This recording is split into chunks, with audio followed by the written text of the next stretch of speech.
ನಮಸ್ತೆ. ಶ್ರೀ ಪರಂಜ್ಯೋತಿ ಕಲ್ಕಿಯವರ ಪವಾಡ.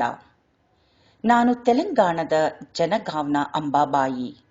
ಸತ್ಯಲೋಕದಲ್ಲಿ ನಾನು ಸೇವೆ ಮಾಡುವ ಸಮಯದಲ್ಲಿ ಸಂಭವಿಸಿದ ಆರೋಗ್ಯದ ಪವಾಡವನ್ನು ನಾನು ಇಲ್ಲಿ ಹಂಚಿಕೊಳ್ಳಲು ಇಚ್ಛಿಸುತ್ತೇನೆ. ನನಗೆ ಆಗಾಗ ಹೊಟ್ಟೆ ನೋವು ಬರುತ್ತಿತ್ತು. 2025ರ ನವಗ್ರಹ ಹೋಮದ ಸಮಯದಲ್ಲಿ ನಾನು ಸತ್ಯಲೋಕ ಆಶ್ರಮದಲ್ಲಿ ಸೇವೆ ಮಾಡಿದೆ. ಅಲ್ಲಿ ಪ್ರತಿದಿನವೂ ಸೇವಕರಿಗಾಗಿ ತರಗತಿಗಳನ್ನು ನಡೆಸಲಾಗುತ್ತಿತ್ತು. ಸತ್ಯಲೋಕದಲ್ಲಿ ಅಂತಹ ಒಂದು ತರಗತಿಯ ಸಮಯದಲ್ಲಿ ನಮ್ಮಲ್ಲಿ ಯಾರಿಗಾದರೂ ಆರೋಗ್ಯ ಸಮಸ್ಯೆಗಳಿದ್ದರೆ ಅದರ ಪರಿಹಾರಕ್ಕಾಗಿ ಪ್ರಾರ್ಥನೆ ಮಾಡಬೇಕೆಂದು, ನಂತರ ಶವಾಸನಕ್ಕೆ ಹೋಗಲು ನಮಗೆ ಸೂಚಿಸಲಾಯಿತು.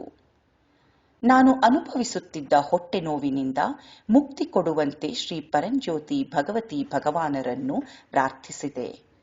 ಅದು ನನಗೆ ಇದ್ದ ಏಕೈಕ ಆರೋಗ್ಯದ ಸಮಸ್ಯೆಯಾಗಿತ್ತು ಮತ್ತು ನಾನು ಶವಾಸನದಲ್ಲಿ ಮಲಗಿದೆ.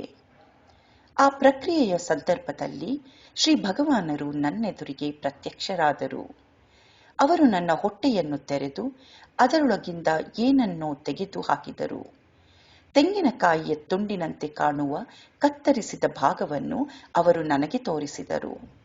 ಶ್ರೀ ಭಗವಾನರು ನನಗೆ, ನಾನಿಂದು ನಿನಗೆ ಶಸ್ತ್ರಚಿಕಿತ್ಸೆ ಮಾಡಿದ್ದೇನೆ, ನೀನು ಈಗ ಗುಣಮುಖಳಾಗಿದ್ದೀಯಾ ಎಂದು ತಿಳಿಸಿದರು.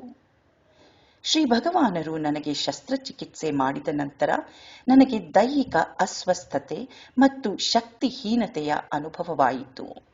ನಾನು ಡಾರ್ಮಿಟರಿಗೆ ಹಿಂದಿರುಗಿ ಹೋಗಿ ವಿಶ್ರಾಂತಿ ತೆಗೆದುಕೊಂಡೆ. ಆದರೆ ಅನಾರೋಗ್ಯದ ಭಾವನೆಯ ಹೊರತಾಗಿಯೂ ನಾನು ಇನ್ನೂ ಸೇವೆ ಮಾಡುತ್ತಿದ್ದೆ. ನಂತರ ನಾನು ನೇಮಂಗೆ ಹೋದೆ. ಅಲ್ಲಿ ನಾನು ಮತ್ತೆ ಸೇವೆ ಮಾಡಿದೆ. ನಾನು ಸೇವೆ ಮಾಡುತ್ತಿರುವಾಗ ನನ್ನ ಅಂತರ್ಯಾಮಿ ಭಗವಾನರು, ನೀನು ಈಗ ಹೇಗಿದ್ದೀಯಾ ಎಂದು ಕೇಳಿದರು. ನಾನು ಭಗವಾನರಿಗೆ, ನನಗೀಗ ಹೊಟ್ಟೆ ನೋವು ಇಲ್ಲ ಮತ್ತು ನಾನು ಸಂಪೂರ್ಣವಾಗಿ ಆರೋಗ್ಯವಂತಳಾಗಿದ್ದೇನೆ ಎಂದು ತಿಳಿಸಿದೆ. ನನಗೆ ಪರಿಪೂರ್ಣ ಆರೋಗ್ಯದ ಅನುಗ್ರಹವನ್ನು ದಯಪಾಲಿಸಿದ ಶ್ರೀ ಪರಂಜ್ಯೋತಿ ಭಗವತಿ ಭಗವಾನರಿಗೆ ನಾನು ಕೃತಜ್ಞಳಾಗಿದ್ದೇನೆ. ಶ್ರೀ ಪರಂಜ್ಯೋತಿ ಭಗವತಿ ಭಗವಾನ್, ನಿಮಗೆ ಅನಂತ ಕೋಟಿ ಪಾದಪ್ರಣಾಮಗಳು. ಆರೋಗ್ಯ ಪ್ರದಾತ ಶ್ರೀ ಪರಂಜ್ಯೋತಿ ಭಗವತಿ ಭಗವಾನರಿಗೆ ಜಯವೆನ್ನಿ.